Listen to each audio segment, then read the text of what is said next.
Bismillahirrahmanirrahim. Assalamualaikum warahmatullahi wabarakatuh. Alhamdulillah wa syukurillah wa nikmatillah. Wala haula wala quwata illa billah. Asyhadu an la ilaha illallah wa asyhadu anna Muhammadar Rasulullah amma ba'du. Baik, teman-teman semua, perkenalkan nama saya Muhammad Adriansyah, NIM 2014-2012-8. Di sini saya akan menjelaskan materi tentang strategi perang yang diadopsi ke dalam strategi bisnis. Video ini dibuat bertujuan untuk memenuhi tugas ujian tengah semester mata kuliah manajemen strategi. Dosen pengampu Dr. Haji Saiful Bahri, SAG MMC HCM. Jadi teman-teman semua, di era globalisasi yang penuh dengan persaingan ketat dan perubahan pasar yang dinamis, setiap pelaku bisnis itu dituntut bukan cuman bertahan, tetapi juga mampu berkembang secara berkelanjutan.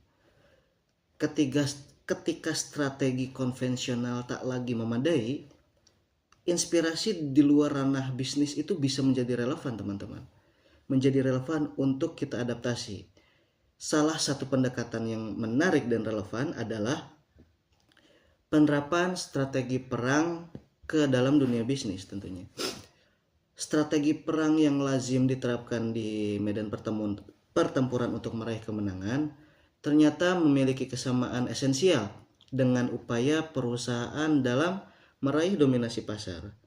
Sebagaimana dalam peperangan sendiri, perusahaan itu dituntut untuk mengenali kekuatan internalnya, memahami bagaimana kelemahan para pesaingnya, kemudian juga memanfaatkan peluang yang ada, serta bisa merespon ancaman secara adaptif dan efektif.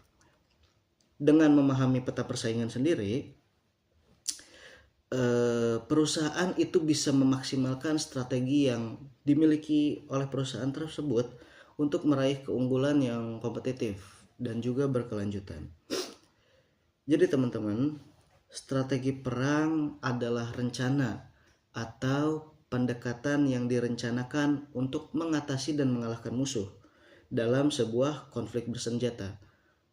Ini mencakup perencanaan seperti pasukan yang banyak, kemudian logistik, strategi dan taktik, dan juga informasi. Apa tujuannya? Ya tujuannya satu, untuk mencapai kemenangan dalam pertempuran tersebut.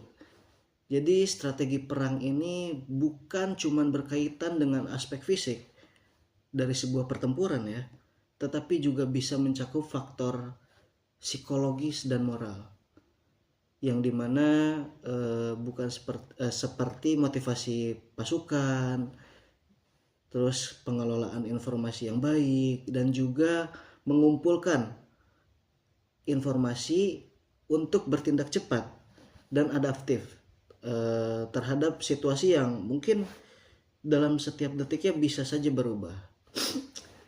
Sedangkan strategi bisnis adalah sebuah serangkaian keputusan dan tindakan terencana yang dirancang untuk mencapai keunggulan kompetitif di pasar, meningkatkan pangsa pasar, juga mencapai tujuan jangka panjang sebuah perusahaan tersebut. Dalam dunia bisnis modern, strategi ini mencakup riset pasar, pengembangan produk atau layanan yang bernilai, kemudian penetapan harga yang kompetitif, pemasaran yang efektif juga itu sangat berpengaruh, pengelolaan sumber daya yang baik, sumber daya manusia, serta pengembangan jaringan distribusi. Strategi bisnis juga mencakup sebuah analisis resiko, bagaimana kita harus mengerti resiko apa yang akan terjadi, kemudian pemanfaatan peluang pasar, dan juga penyesuaian terhadap perubahan dinamika konsumen tentunya. Jadi teman-teman, pada dasarnya dalam medan perang ataupun dalam dunia bisnis, tujuan utamanya ya untuk meraih kemenangan dengan memanfaatkan sumber daya yang tersedia secara optimal, memahami kekuatan dan kelemahan lawan, serta mengatur langkah taktis untuk mencapai dominasi. Prinsip-prinsip dasar dalam strategi perang ternyata juga sangat relevan ketika diterapkan dalam konteks persaingan bisnis yang semakin kompetitif di era sekarang ini. Dalam dunia bisnis modern, banyak pemimpin perusahaan itu yang mengadopsi prinsip-prinsip dasar dari strategi perang untuk memenangkan persaingan pasar.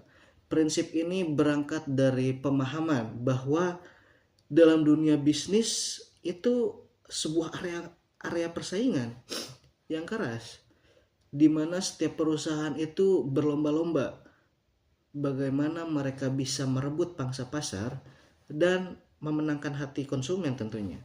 Seperti halnya dalam peperangan sendiri, strategi bisnis ini membutuhkan perencanaan yang matang, penguasaan pasar, pengelolaan sumber daya yang kuat, yang efisien, dan juga mampu membaca kekuatan dan kelemahan lawannya. Hal ini ditegaskan juga dengan adanya keterbatasan sumber daya yang dihadapi oleh Rasulullah SAW dalam perang Badar. Justru mendorong strategi cerdas untuk mengalahkan lawannya. Dalam konteks bisnis sendiri, hal ini berarti perusahaan dengan sumber daya yang terbatas, namun dengan strategi tersebut tetap bisa bersaing dengan maksimal, kekuatan internal, dan memanfaatkan peluang eksternal. Ya, mungkin itu saja yang bisa saya jelaskan. Terima kasih untuk teman-teman semua yang sudah menonton video saya. Semoga apa yang saya sampaikan bisa bermanfaat untuk teman-teman semua. Terima kasih. Wassalamualaikum warahmatullahi wabarakatuh.